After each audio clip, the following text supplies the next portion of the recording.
L'església de Moixent està realitzant una sèrie d'obres al temple per tal d'inaugurar el 2014 amb una imatge a l'altura del 125 aniversari de la seva construcció. Per això ha encomanat la restauració de la sarga del reliquiari, la qual es preveu que tinga una duració de 3 mesos. Presenta desperfectes de tant de muntar i baixar en la seva funció que complia en la capella de les Santes Relíquies, de muntar i baixar per a descobrir el relicari de les relíquies dels sants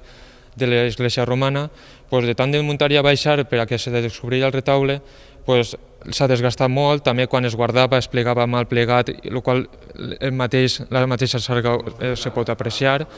i al final se va guardar en un bastidor i tampoc està ben guardat en el bastidor, entonces tot això fa que se tinga que restaurar perquè no se pot més. La restauració de la peça tindrà un cost de 3.500 euros, els quals s'han finançat amb una subvenció de la Diputació. Primerament se llevarà el bastidor, que està corcat pràcticament, i se desplegarà tota la tela, i després ja se llevarà tota la brutícia que té acumulada, se li passaran dos passades de vernís i se tornarà a repintar.